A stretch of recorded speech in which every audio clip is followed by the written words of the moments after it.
So the Justice Department just held a press conference, and the short version is this. Someone walked into the same hotel as the President of the United States with a shotgun, 3 knives, and a written plan to kill as many administration officials as he could. And the only reason we're not talking about something far worse right now is because a Secret Service officer took a bullet to the chest and kept shooting back. Let that settle for a second. The suspect's name is Cole Thomas Allen, and this wasn't some impulsive, last-minute thing. The guy planned this out over weeks. When the president publicly announced back in March that he'd be attending this dinner, Cole Allen was apparently paying attention, because on April 6th, weeks before the event, he booked a hotel room at the Washington Hilton, the same hotel, 3 nights, 24th, 25th, 26th. He then traveled from Los Angeles by train, not a flight, a train. Chicago first, then DC. Arrived on the 24th, checked in around 3 in the afternoon, stayed the night. And on the evening of the 25th, at 8:40 p.m., knowing the President and First Lady had just entered the ballroom 1 floor below, he made his move. He ran straight through a security checkpoint on the terrace level. Didn't slow down for the metal detector, just ran through it holding a 12-gauge pump-action Mossberg shotgun. A Secret Service officer got shot in the chest. Thank God he was wearing a vest. That officer, while being shot, fired back 5 times.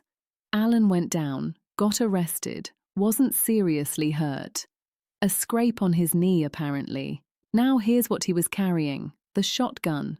A .38 semi-automatic pistol, at least 3 knives, and what prosecutors are calling a manifesto, a written document he reportedly sent to family members laying out exactly what he intended to do, and it's not vague. It says he was targeting administration officials, prioritizing from the top down, highest ranking first, and he wrote, word for word, that he would not hesitate to deal with anyone who got between him and the president. 3 federal charges were filed today.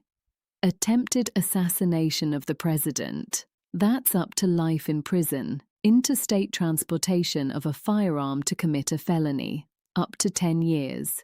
And discharge of a firearm during a crime of violence, mandatory minimum 10 years, consecutive to anything else.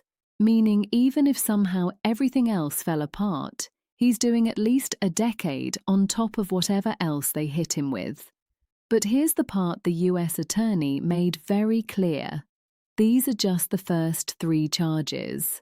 More are coming as the investigation continues. Now the FBI director spoke too, and he got into the logistics of how fast everything moved.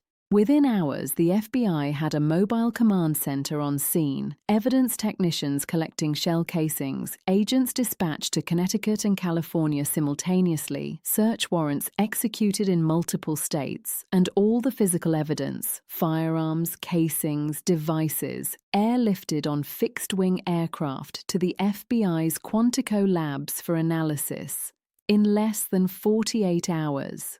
That's not nothing. One thing that came up in the press conference, and this is worth paying attention to, reporters asked about the broader threat environment. And the answer was uncomfortable, because when you actually list what's happened recently, it's a lot. A governor's mansion targeted, state lawmakers attacked in Minnesota, 2 Israeli embassy staffers murdered in DC, a National Guardsman killed, and now this. The acting Attorney General's response to that was pointed. He said the political rhetoric has to stop. And he didn't just aim that at one side. He said people in that very room, reporters included, bear some responsibility for the temperature we're all operating in. That's going to get some people fired up. But it's what he said. Investigators are also looking into whether Allen had connections to a left-wing group called the Wide Awakes. They're not confirming anything yet. They're also aware of reports about his background, apparently some kind of video game development history, including what's being described as a shooter-style RPG. Again, no confirmation, just things being investigated. One reporter asked something that cut right to the point. If the Hilton was considered demonstrably unsafe for the president, why was he allowed to go there in the first place? The AG pushed back hard on that framing. His argument was that demonstrably unsafe means the events of Saturday night proved the point, not that anyone knew in advance it would happen.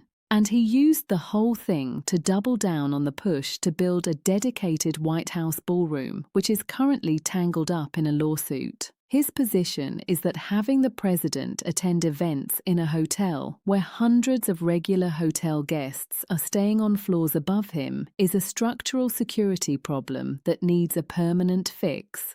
And honestly, whether you agree with the politics around that ballroom debate or not, the image of a gunman booking a regular hotel room, a floor above the President of the United States, is going to be hard to argue against from a pure security standpoint. At the end of the day, here's what we know. A man planned for weeks to kill the President and as many of his cabinet as possible. He got into the hotel. He got to the checkpoint. He fired. And the only reason this is a press conference about charges and not a national tragedy is because a Secret Service officer stood there, got shot, and shot back. That officer was released from the hospital. No name given publicly yet, but that's the person this story is really about.